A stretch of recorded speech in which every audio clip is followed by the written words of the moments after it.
നമസ്കാരം. പൊന്നോമനകൾ ക്ഷേത്രക്കുളത്തിൽ മുങ്ങിമരിക്കുന്നത് കണ്ടു നിൽക്കേണ്ടി വന്ന പിതാവ് മക്കളുടെ മൃതദേഹം ആശുപത്രി മോർച്ചറിയിൽ എത്തിച്ചതിനു തൊട്ടു പിന്നാലെ ആത്മഹത്യ ചെയ്തു. ചെന്നൈക്ക് സമീപമുള്ള ആമ്പൂരിലെ കുന്നിൻമുകളിലെ ക്ഷേത്രത്തിൽ വിനായക ചതുർത്ഥി ആഘോഷങ്ങൾക്കെത്തിയ കുടുംബത്തിലെ 3 പേരുടെ മരണം തമിഴ്നാടിനെ കരയിപ്പിക്കുകയാണ്. വാഹനങ്ങൾ കടന്നു ചെല്ലാത്ത 2 കിലോമീറ്റർ ദൂരം മക്കളുടെ മൃതദേഹങ്ങളെ അനുഗമിക്കുന്ന ഈ മാതാപിതാക്കളുടെ ദൃശ്യങ്ങൾ നോവുന്ന കാഴ്ചയാവുകയാണ്.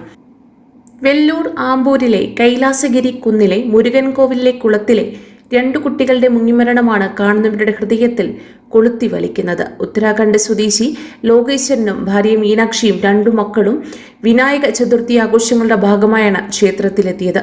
വിശ്രമിക്കുന്നതിനിടെ 6 വയസ്സുകാരി ഹരിപ്രീത കാൽവഴുതി കുളത്തിൽ വീണു. സഹോദരിയെ രക്ഷിക്കാനായി 8 വയസ്സുകാരൻ ജസ്വന്ത് എടുത്തു ചാടി. ഇരുവരും കുളത്തിന്റെ ആഴങ്ങളിലേക്ക് മുങ്ങിപ്പോകുന്നത് നിസ്സഹായനായി നോക്കി നിൽക്കാനേ ഈ അച്ഛന് കഴിഞ്ഞുള്ളൂ. സഹായത്തിനായി നിലവിളിച്ചെങ്കിലും ആരും മുന്നോട്ട് വന്നില്ല. 1 മണിക്കൂറിന് ശേഷം ആമ്പൂരിൽ നിന്നും ഫയർഫോഴ്സ് എത്തി മൃതദേഹങ്ങൾ പുറത്തെടുത്തത്. കുന്നിൻ മുകളിൽ നിന്ന് 2 കിലോമീറ്റർ ദൂരമുണ്ട് റോഡിലേക്ക് എത്താൻ. ആളുകൾ കാഴ്ചക്കാരായതല്ലാതെ ആരും മൃതദേഹം ചുമലിലേറ്റാൻ തയ്യാറായില്ല. ഒടുവിൽ പോലീസ് സംഘത്തിലെ SI പെൺകുട്ടിയുടെ മൃതദേഹം ചുമലിലേറ്റി കുന്നിറങ്ങി.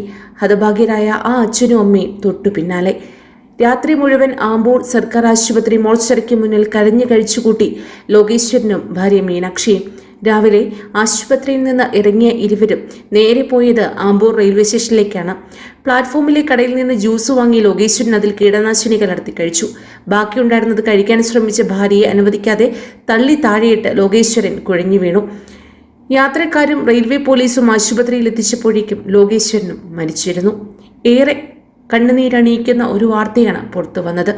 ഈശ്വരനെ തൊഴാൻ വന്നിട്ട് ഒരു കുടുംബത്തിലെ 3 ജീവനുകളാണ് നഷ്ടമായിരിക്കുന്നത്. കൂടുതൽ വാർത്തകൾക്കായി ഈ ചാനൽ സബ്സ്ക്രൈബ് ചെയ്യുക.